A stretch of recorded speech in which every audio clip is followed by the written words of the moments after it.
Hi friends, Krista here. Thanks for stopping by Books and Jams. I am here today to do a book haul. I have quite a few books that I have acquired in my travels and a few more birthday gifts, and I am just eager to share them with you so that I can get them on my shelves.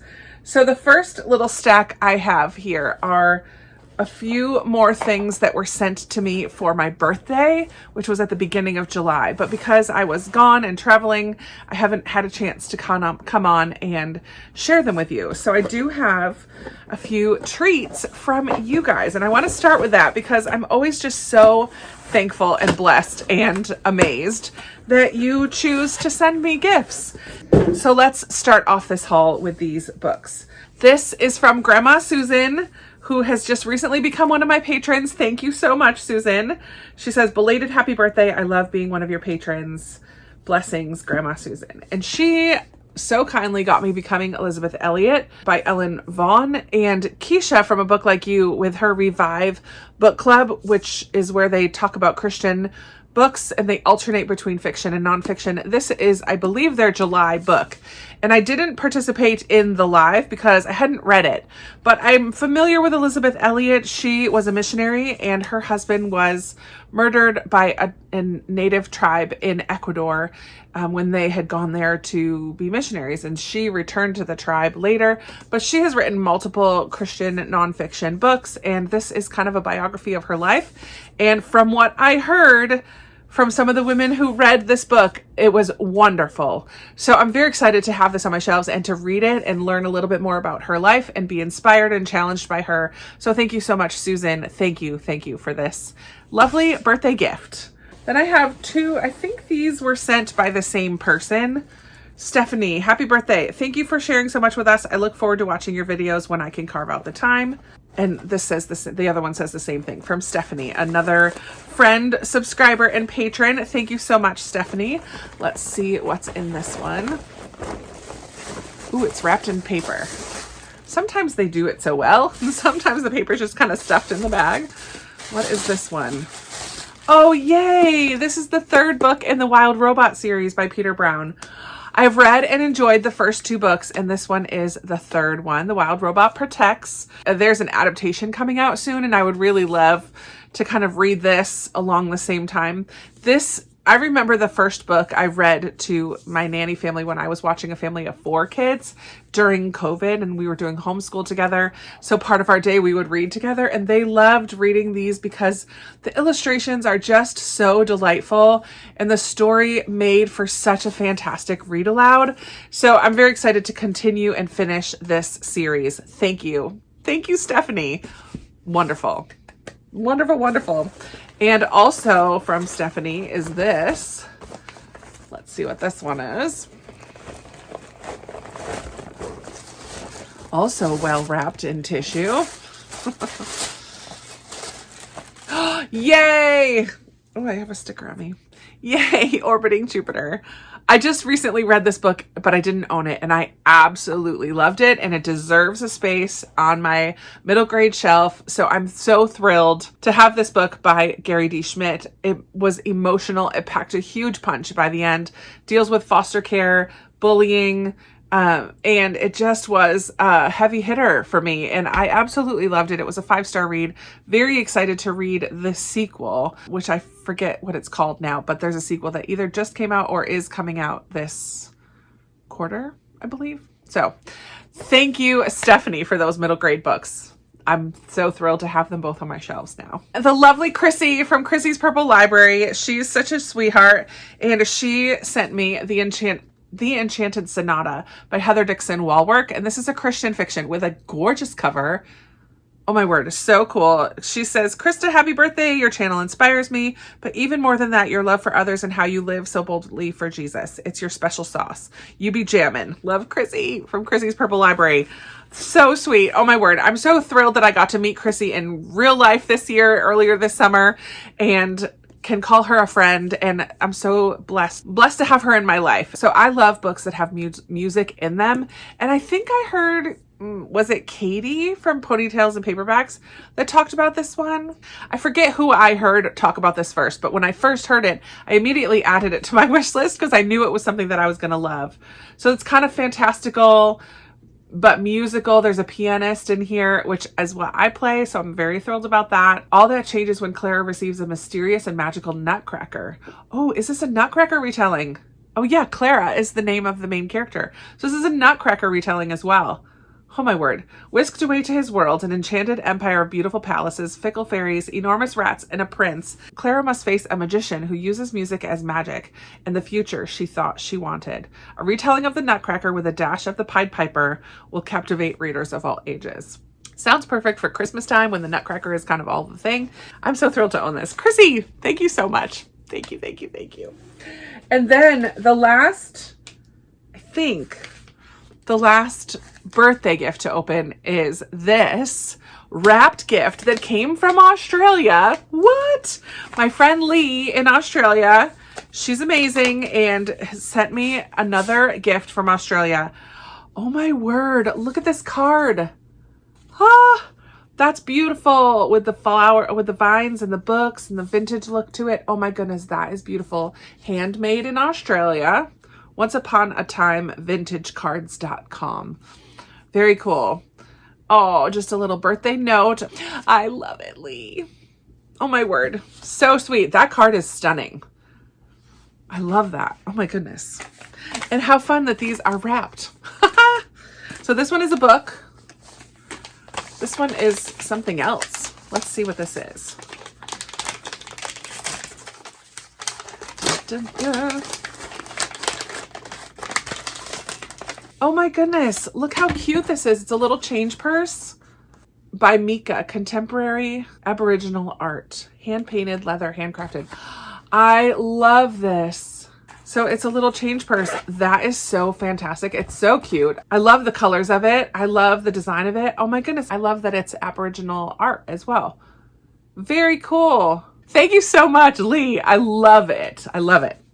And I'm assuming that this book is going to be Australian in some form or fashion. Like that's always what she sends me, which I love. So whether it's set in Australia or by an Australian author, I am sure it'll be one of those things. Let's see. Or both. Dun, dun, dun. Ooh, pretty cover. By Shankara Chandran. This is a 2023 winner of the Miles Franklin Literary Award. Chai Time at Cinnamon Gardens. I have never heard of this, but that cover is so cute. I love the little desk with the typewriter and the books on it. What is this? Welcome to Cinnamon Gardens, a home for those who are lost in the stories they treasure. Cinnamon Gardens Nursing Home is nestled in the quiet suburb of West Grove, Sydney. Populated with residents with colorful histories, each with their own secrets, triumphs, and failings. This is their safe place, an oasis of familiar delights, a beautiful garden, a busy kitchen, and a bountiful recreation schedule. But this ordinary neighborhood is not without its prejudices. The serenity of Cinnamon Gardens is threatened by malignant forces more interested in what makes this refuge different, rather than embracing the calm companionship that makes this place home to so many. As those who challenge the residents' existence make their stand against the nursing home with devastating consequences, our characters are forced to reckon with a country divided. Chai Time at Cinnamon Gardens is about family and memory, community and race, but is ultimately a love letter to storytelling and how our stories shape who we are.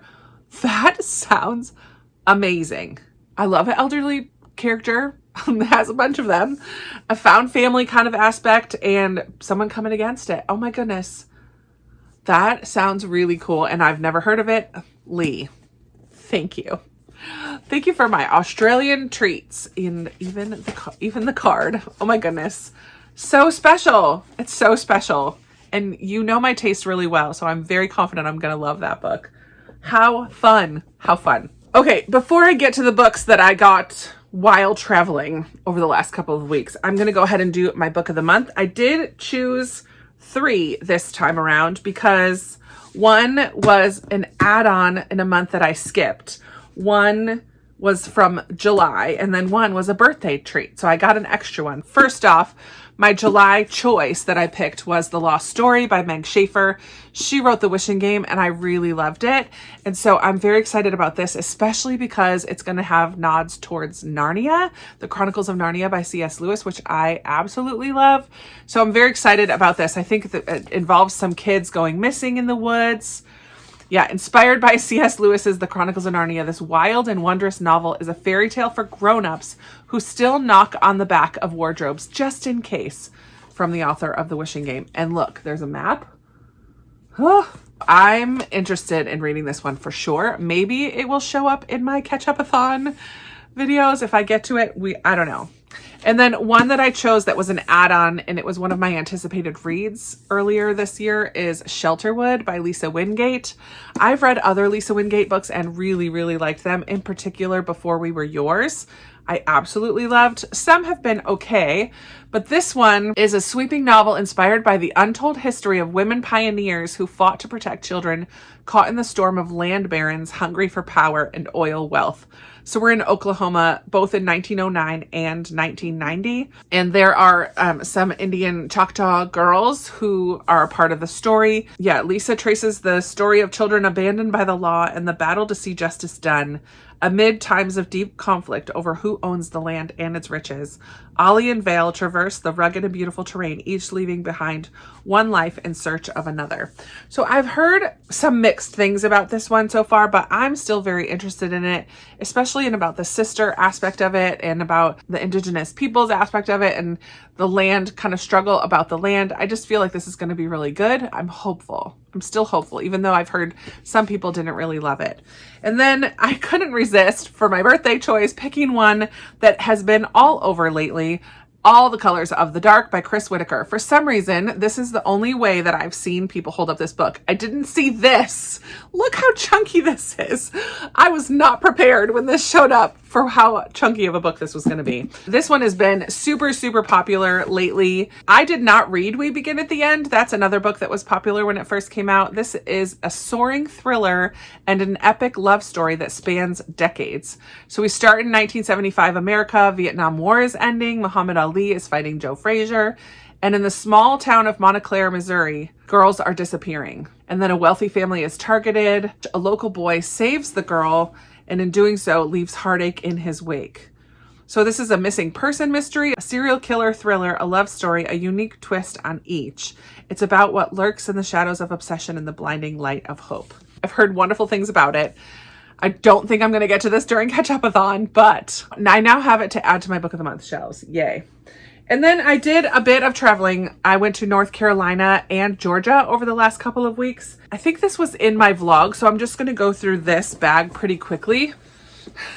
But on the way to Asheville, outside of Asheville, Waynesboro, North Carolina, I found a McKay's and I used that as my stop and brought a bunch of books, all the books that I have unhauled from my Jane Austen shelf and more recent unhauls. I brought all that to McKay's along with a handful of puzzles and DVDs and everything and got $75 worth of store credit and used it all because it's in North Carolina. When am I going to go back there? I don't know. So I did pick up quite a few things with that $75 and I'm just going to go through them really quickly because I think I've shown most of these. But I grabbed this puzzle from the New Yorker. It's all these seasons. What's it called? Farm calendar. So it's one picture for each month of the year, cover of the New Yorker, and it's still in its plastic case. So it's brand spanking new. So I have a middle grade book called The Lifters. This is by Dave Eggers, who wrote the Newbery winner this year, The Eyes and the Impossible. So I wanted to try another middle grade book by him. The Orphan Keeper by Cameron Wright is on my want to read list. I have The Rent Collector by the same author. Haven't read that one yet either, but wanted to grab that one. This was a cover purchase, title and cover purchase at Briarwood School for Girls, and it was only $2.45. So I thought I would see about that one. Let me know if you've read it. Murder in Postscript and Murder in Masquerade. These are part of a series, and it's book 1 and 2. So I thought that would be fun. They look like a lot of fun, especially this one with the books on the cover. I couldn't resist. So another middle grade by an author that I've read before, Alan Gratz. This one is The League of Seven. Looks very different from his other books, but I was intrigued, and so I grabbed that one. Okay, The Paris Hours by Alex George is one that's on my NetGalley from a long time ago. And so I thought I would grab the print copy as motivation to pick it up at some point. This is going to be historical fiction set in 1927, kind of in between the world wars. So I have that. Another middle grade that was on my want to read list, Land of Cranes by Ada Salazar. I'm very intrigued about this one. Linda Sue Park, who's a middle grade author that I have read and loved, says some books are beautifully written, others are vitally important. Land of the Cranes is both, quite simply a must read. I trust you, Linda Sue Park. I hope that that's a wonderful book. I picked up another book that's in a series. Three Keys is book 2, following Front Desk, which I really loved. So I'm excited to continue that series. Another mystery kind of series that I picked up is Aria's Traveling Bookshop by Rebecca Raisin and Rosie's Traveling Tea Shop. I'm pretty sure these are mysteries, but I could be wrong about that. They might just be kind of cozy vibes, but not the mystery part, but they look really cute. And so I got both of those. And finally, from McKay's, I picked up another book by Genevieve Graham, Letters Across the Sea. I didn't even know this existed, but I've read Bluebird by her, and I have The Forgotten Daughter by her on my shelves. I'm excited to have another Genevieve Graham and read this historical book set in the 1930s. So excited for those. I thought I did a great job at McKay's because I think I ended up only having to pay $2. I feel like prices at that McKay's in particular, were a little bit higher than other McKay's that I've been to. I've been to 2 other ones, and the prices at this one were a little bit higher, but still, I was unhauling books and got these ones for almost free. So not a bad deal. These ones I picked up earlier in July, and I do think they also were in a vlog, but I'm just going to share them here. This is my sign to add them to Goodreads and get them on my shelf. So I have The Canyon's Edge by Dusty Bowling. This is a middle grade kind of survival story. Middle grade fantasy, Hedge Witch by Skye McKenna was recommended to me by Lee, who just sent me those gifts from Australia. So I'm excited to have this fantasy on my shelves. Another book that's in a series, The Vanishing Type by Ellery Adams. This is a Secret Book and Scone Society novel. I think it's book 4 or 5. I have this Christian fiction, When Silence Sings by Sarah Loudon Thomas. Kind of a family feud. It's in West Virginia, coal mining time period. Yeah, I'm not sure much about that, but I love the title, When Silence Sings. I think that's a cool title. And then another book that's on my NetGalley and was an anticipated read a while ago, The Spanish Daughter by Lorena Hughes. This is about a coffee plantation owner who dies and leaves the plantation to his daughter when she goes to Ecuador from Spain to check things out. There's a lot of turmoil going on at the plantation, and she's got to kind of stand up for herself. I'm very excited to read that one. Different time period. I love reading historical fiction in places and times that I'm not as familiar with. So that's why I requested that and had that on my anticipated reads list. And now on to the books that I picked up when I was in North Carolina and Georgia recently.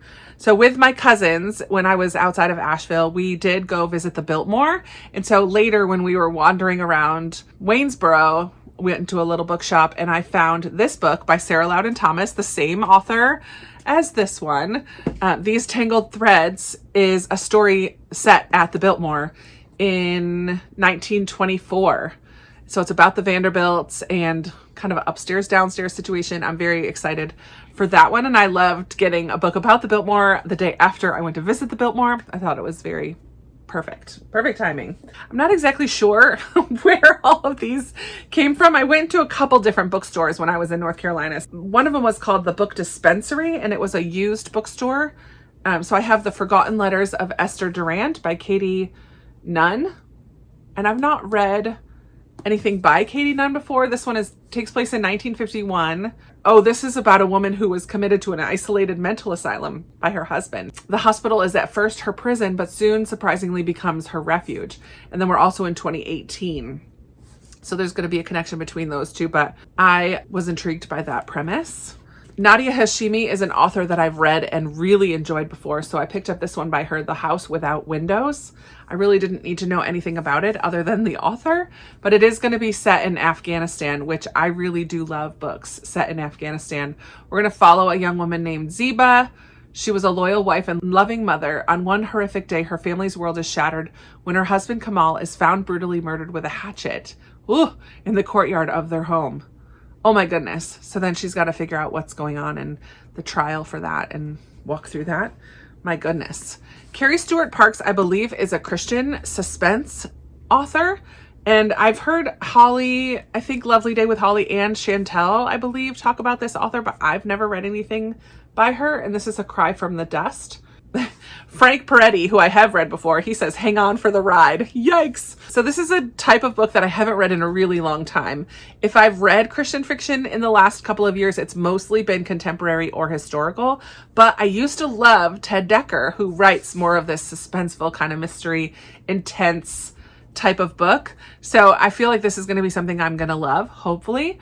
The little blurb at the top says, in the shadow of the Mormon Church, a 19th century conspiracy is about to be shattered by a 21st century forensic artist. Yikes. So we're in 1857, wagon train. Oh yeah. This is about a situation in Utah where a group of militant Mormons calling themselves the Avenging Angels kill 140 people, including unarmed men, women, and children, in the Mountain Meadows Massacre. And I first heard about that in the book Under the Banner of Heaven by John Krakauer, which does talk about the Mormon church and some situations in the Mormon church. And when I saw that that's what this was going to be about, I thought, oh my goodness, I need to read that. And I need to read it quick because this might be a gift I need to send to Amanda for Christmas book exchange. She might enjoy this too because she loves books about those types of topics. So we'll see. I need to read it soon. And then also at that used bookstore, I picked up The Last Party by Claire McIntosh. This is an author I've read 1 or 2 books by, but it's been a really long time. And I have a couple more on my shelves. So I grabbed The Last Party as well.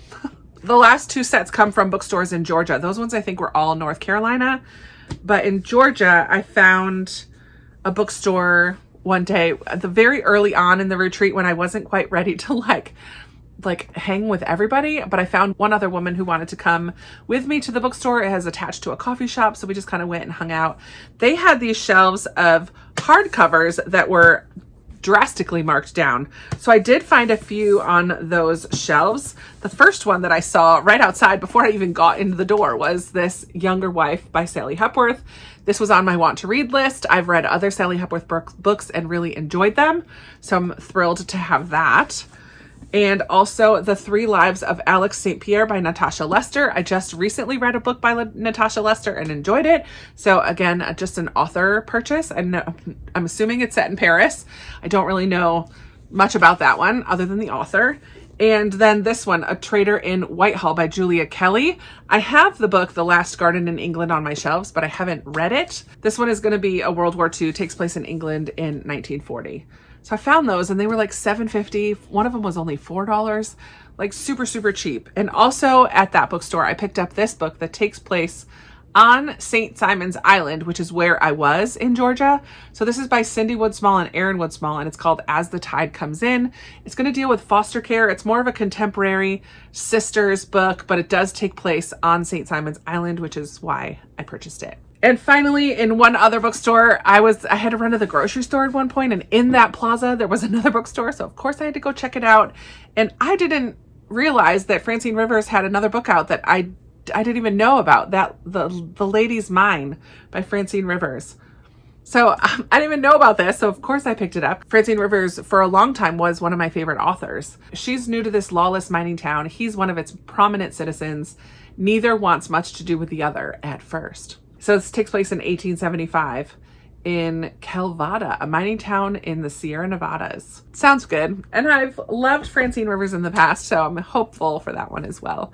So that is going to be all. Oh my goodness, that's so many books in just a couple of weeks. I need to pause on the book buying. We'll see how successful I am. I definitely have plenty to read. So I don't have plans of travel anywhere in August. Hopefully I will slow down the book purchasing. We'll see. Thank you again so much to those of you who so kindly thought of me around my birthday and sent me treats and books. And I just am so thankful for that.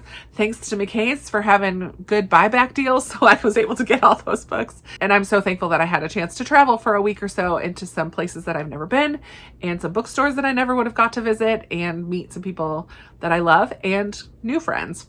So it's been a fun couple of weeks. Birthday month is over. We are well into August now, and it's time to settle in and read what I've got. I would love to chat with you in the comments. Let me know if you've read any of these, which ones you really love, which ones didn't work so well for you, which ones are added to your TBR now as well, or anything else that you want to talk about. I always love chatting with you in the comments. Thank you so much for watching. I really appreciate you being here and spending some time with me today, and I look forward to talking with you in another video very soon. Bye.